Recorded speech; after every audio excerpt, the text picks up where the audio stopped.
Feast TV is brought to you with support from Missouri Wines, Whole Foods Market, L'Ecole Culinaire, the Raphael Hotel, and New Season Spa and Salon. This episode is all about delicious Asian eats. I'm Cat Neville, and this is Feast TV.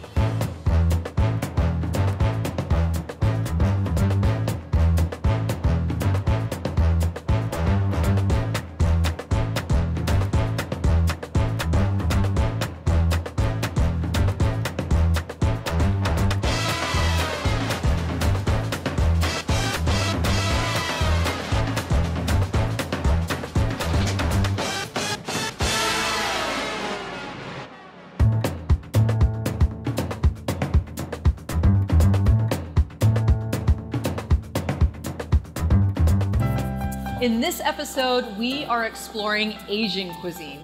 Now, when I say Asian cuisine, you probably think of Chinese food, and that's not a surprise because Chinese food is the #3 ethnic cuisine in the US. But there is so much more to explore in the continent of Asia. Think about Japan, India, Thailand, Vietnam. There are so many wonderful flavors and textures.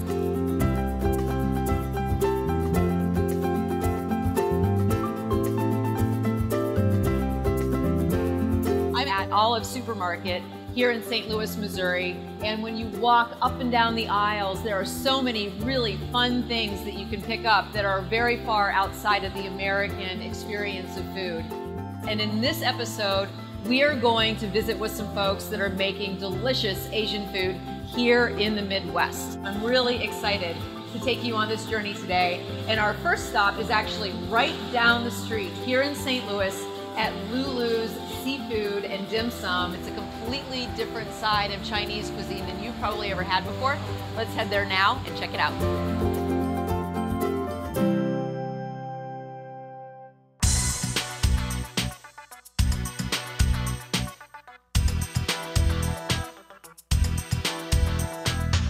We're here at LuLu Seafood and Dim Sum in St. Louis, Missouri, and I'm here with Julia Lee, and we are going to learn all about dim sum, which if you've never had it before, you're gonna want it after you see this segment. I love dim sum. It is a way to just completely gorge yourself on all the amazing flavors from China. For us, it's like an experience, so we want to taste different things and have fun with our friends. Dim sum is really about communal dining and sharing as many of the tastes as possible.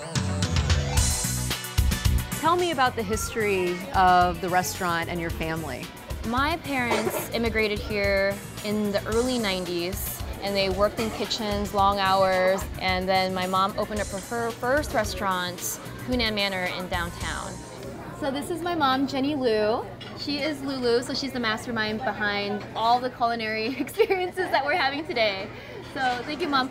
So LuLu opened here 17 years ago, but just recently it is absolutely exploding. It is in local grocery stores. They are opening up a fast casual concept, a huge commercial kitchen down the street.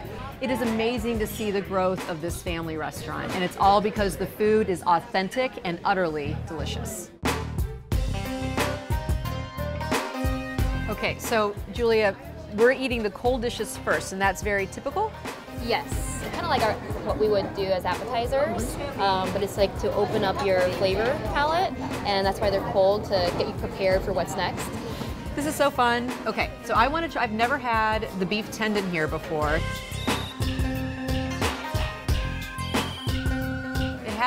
It does have a beef flavor to it, but the texture is really unexpected and has that awesome spice. I love this food. Awesome. So the dim sum is next? Yes, dim sum is next.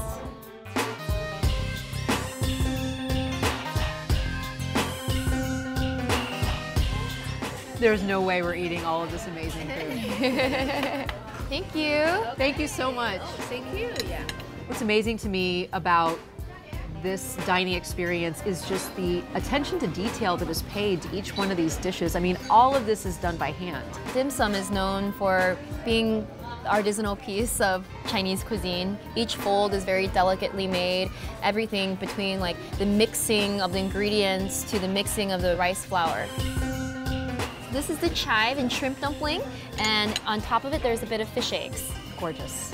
So in China, the dim sum is eaten not with soy sauce, but with vinegar, and this is a black rice vinegar. It's more potent of a vinegar taste, but we pretty much put it on all of our dumplings and dim sum.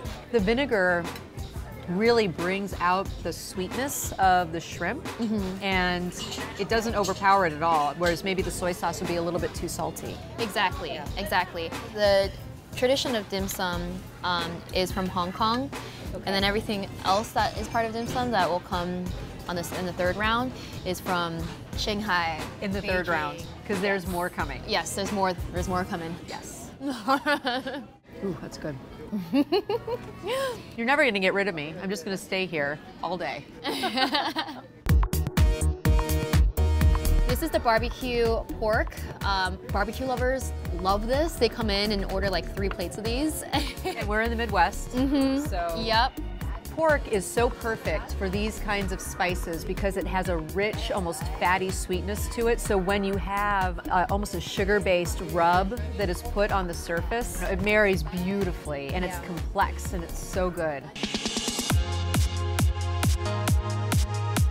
So, you know, if you're still hungry, which is unlikely, but we make our own pastries. And inside here is your favorite. My favorite. Red bean paste. Yes. And red bean paste, it actually tastes like chocolate. You're exactly right. It's almost chocolatey, and it's completely different than any kind of Western pastry. You have to try these if you're a sugar lover.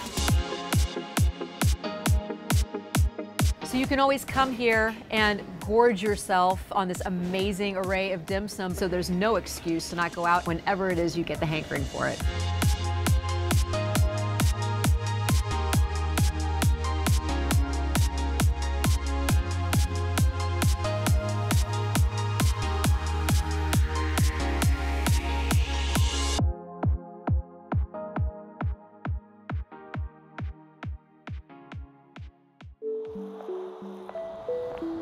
That was an amazing feast. Julia was the perfect hostess, and I absolutely love dim sum.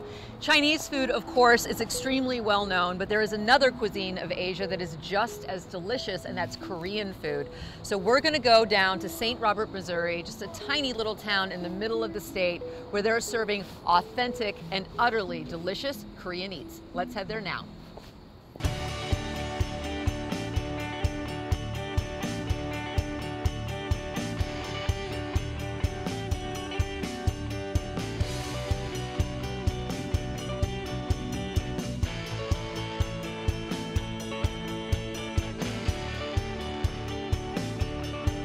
Hey! Wonderful to see you. Welcome to Café Korea. Thank you very much. I'm excited to spend the day in the kitchen with you. Me too. All right. I show you everything. Awesome.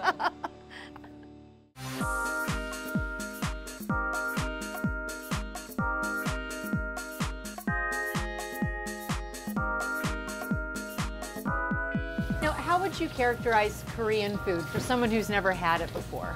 Main ingredients we have like just the salt and the pepper. A lot of people using in Korea like beef powder, make beef flavor. Oh, really? You don't use a lot of stuff, just the simple stuff. Well, and that's what I personally really love about Korean food is that it does have a simplicity to it, but it's so good. And the black pepper and sugar seem to play off of each other a lot in Korean dishes, especially that bulgogi. When you make bulgogi, combined with the sugar, tastes much better.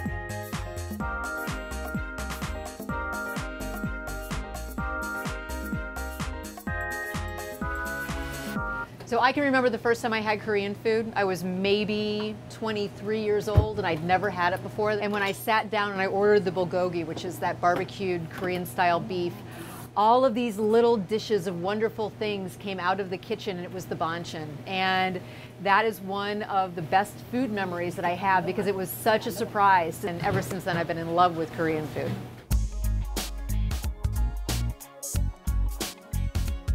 You're so focused on quality, and every single thing in this kitchen is fresh, and you chop everything every day. Every morning, yeah. And do you love it? Yeah, I like to cook. Yeah, because whenever customer like my cooking, I'm happy. Yeah. So how did you learn to cook?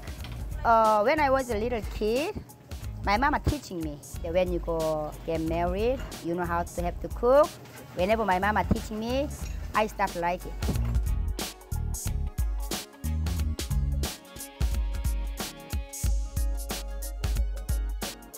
I've tried to do this myself in my own kitchen before, making dumplings, and now I'm learning from the master. You do this every single day, so I can't wait. So just brush the edges. Then put this filling on the middle and the fold half and press. And you just seal it up tight. That's it. That's it? It's right here. All right. See, I overfilled mine. Oh yeah, too much. That's too much. Then I don't make money. Take it off hand. Here, try again. Okay, thank you. What is it like being near the army base? Do you have a lot of people coming in who have been stationed in Korea and they're looking for a taste of that? That's exactly. They're looking for Korean restaurant. Then sometimes they're coming to the my restaurant. They talked about where was their station and when they start eating my food, somehow they coming back again. But some customers coming every day. Yeah. That's wonderful. Yeah. They know it's a home cooking from scratch. Customer knows that. I love it. Korean home cooking. Yeah. Sometimes customer coming in whenever they had a cold, then I'm recommending Korean soup. After when they taste the soup, when they come next morning, oh, I feel better.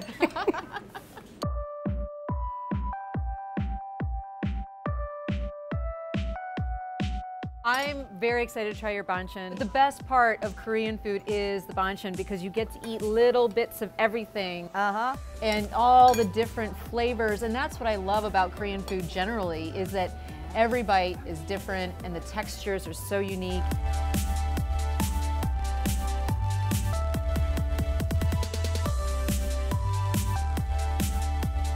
This one you call banchan. Banchan, yay! Yeah.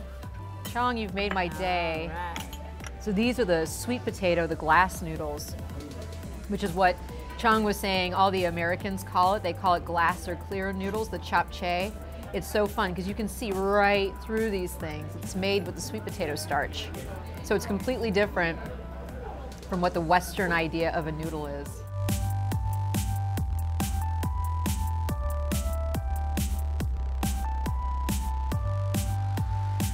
Soups like this sundubu stew are ubiquitous in Asian cuisine. Think about, for example, pho at Vietnamese restaurants. They are delicious and so good for you. And there is a particular soupy trend that is popping up all over the place, and that is ramen. So we're gonna head right now to Kansas City to check out what the guys at Columbus Park Ramen are doing to marry Midwest with Japanese cuisine.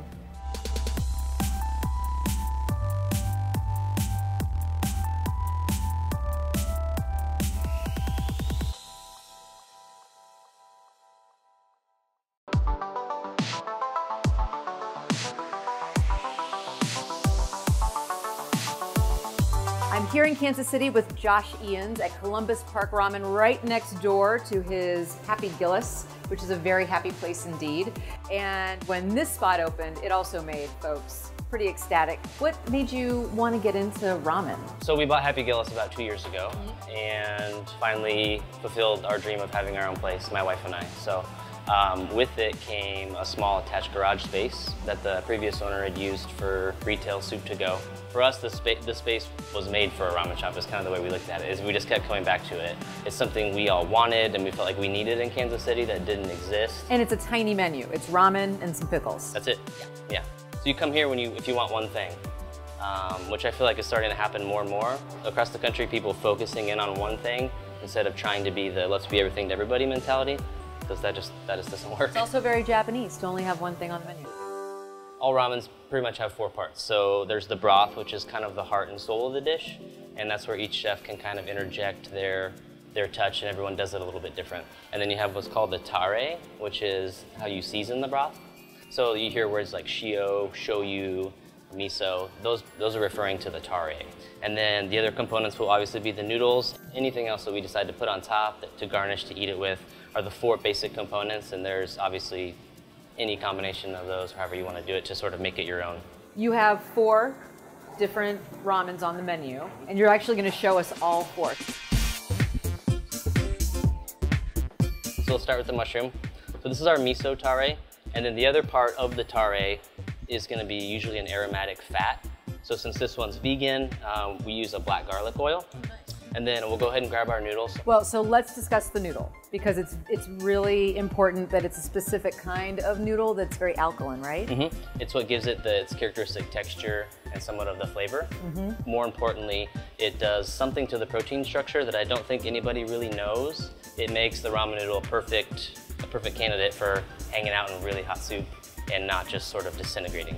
What, for example, are you using in your mushroom broth? Well, we wanted it to be super mushroomy. So we use a lot of dried shiitakes and then roasted oyster mushrooms. Anything else on the menu, we save all those stems, make a really aromatic broth. And that's it. So that's the mushroom. So we have 2 chicken-based ramen. So let's start with the shoyu. This is, to me, a good baseline ramen. It's basically chicken noodle soup with a little bit of an Asian accent.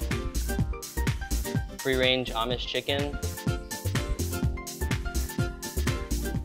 The famous egg, some dashi, which is a Japanese master stock. We really like the flavor of those 2 together. Oh, that's great. That is a beautiful bowl. I've tried to do this before, and I've never been very successful at it. As soon as you put the noodles in the broth, they get worse. They don't get better. So the idea is to eat that quickly and then drink down your broth. I always just shove it all in my mouth. Well, that works too. I got it in there. That was good. That was not bad. So you're gonna do the kimchi chicken next. Kimchi with a chicken base, but it also has pork in it. It's got a lot of stuff going on. If you've never had kimchi before, it's fermented cabbage with this wonderful, like almost chili puree kind of on it. And I mean, I can just eat it and eat it. It's so good. So this bowl is garnished with sausage that's made locally for us. We'll go in with the same base as the shoyu, which is a chicken and dashi blend. Just looking at that, if you've never had a bowl of ramen before, being served that, I'm sure people are like, oh, that's what that is. Yeah. You know, people have this idea that ramen is something that you eat when you're poor and it should cost 25 cents. We're trying to communicate to people that it's like a very nuanced dish, lots of complexity. And so just to try to change that mindset, I think is challenging. To me, it should be something that appeals to everybody. Okay, so tonkatsu is next. So this, we use the miso tare for this one as well. And then this is a chili, garlic, sesame, anchovy paste. It's got lots of stuff going on. This is bonito salt that we make.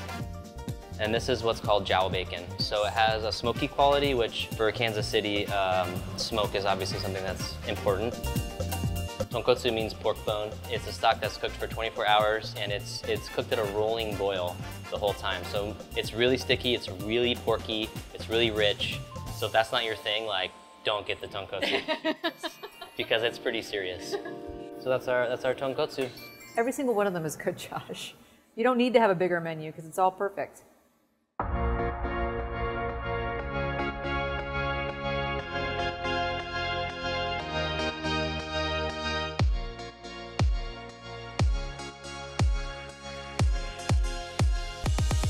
We're trying to develop a ramen culture in America. And so I try to remind people it's like barbecue. Like, we're trying to figure out what does it mean to make ramen in Kansas City? What does that look like? I don't think we've figured it all out, but I think we're kind of on a journey to figuring it out. And it should taste different because we're using different products and we're different people. And I feel like cooking should reflect a lot of who you are as a person. We're just trying to be true to ourselves and have a little bit of fun along the way and make good food. To me, that's what makes it more interesting.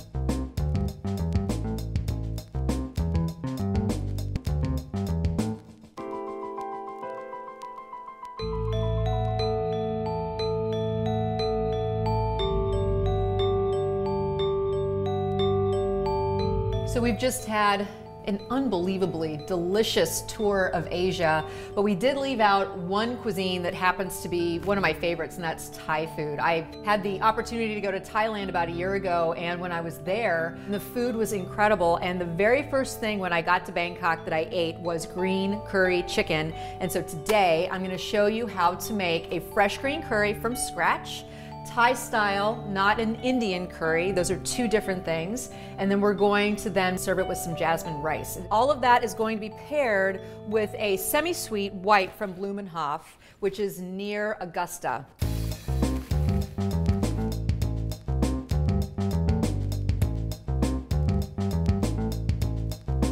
Start it on high, bring it up to a boil, and then turn it down to a very, very gentle simmer.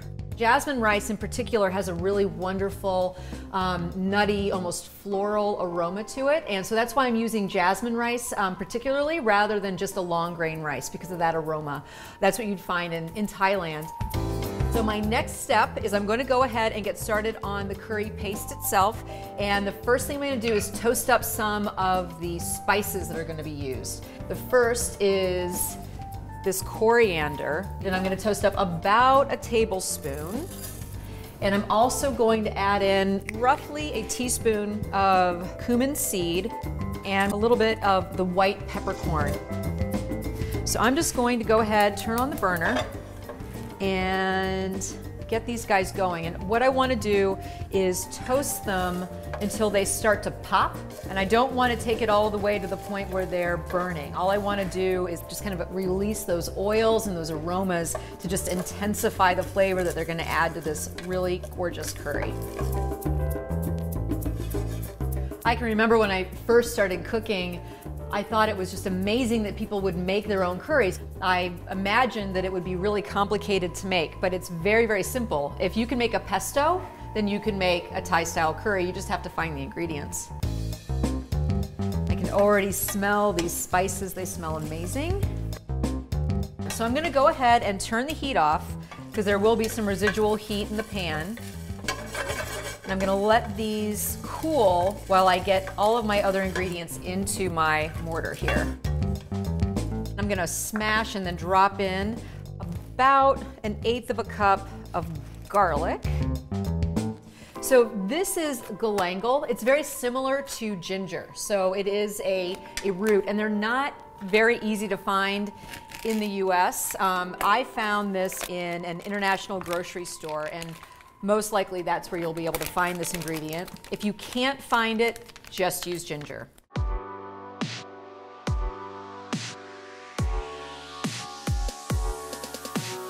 Add in a good amount of salt. Now salt in this kind of an application is not only going to add flavor, it's also going to help to break down these ingredients as they're being pounded.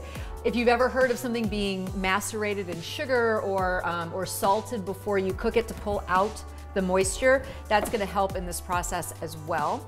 I'm also going to add in a bunch of cilantro stems because the stem is where the majority of the flavor is. So I'm putting the leaves back, and I'm going to use that as a garnish. Next up, shallots. I mean, you can tell already this is just going to be gorgeous when it's finished. Next on the ingredient list is shrimp paste. It's used so widely in Asian cuisine, and it essentially is ground up shrimp with oil and spices. And it's one of those ingredients that adds this kind of layer of flavor that is inexplicable, almost like anchovies or fish sauce, something like that. So I'm just going to add in a teaspoon of this wonderful stuff. And it is the complexity that makes a good curry so delicious. So when you see ingredients that are unusual or something that you think you might not like, trust me, when they all get kind of mashed up together, it's magic.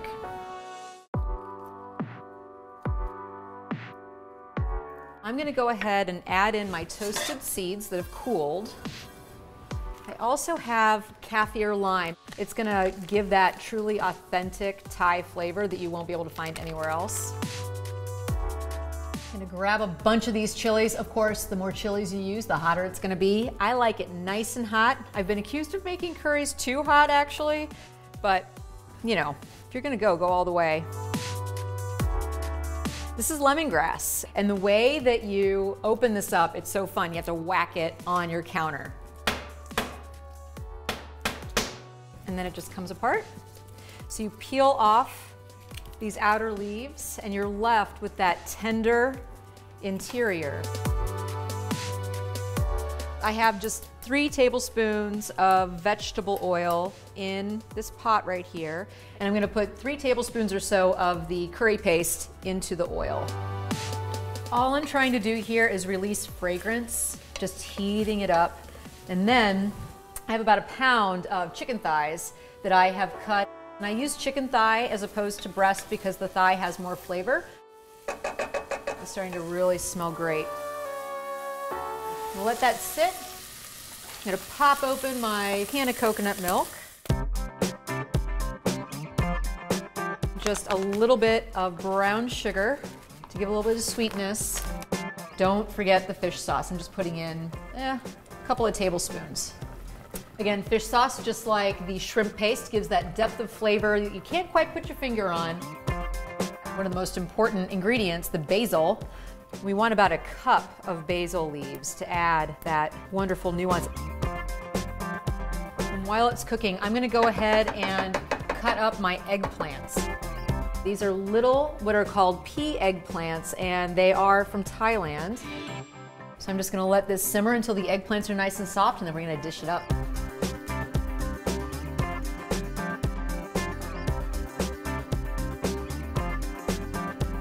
We're just gonna garnish this very, very simply with some cilantro leaves. I'm just gonna chiffonade some of this basil and then top it with a little bit more heat. Just a few more of those chilies, because you know I love the heat.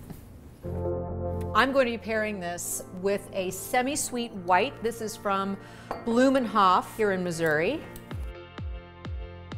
When you have these really rich and very fiery dishes, the sweetness in that wine really helps to temper the heat. It's a really, really nice combination. So cheers. Here is to all the cuisines of the vast Asian continent. They are fiery, they are delicious, and they are very easy to prepare at home. So until next time, I'm Cat Neville.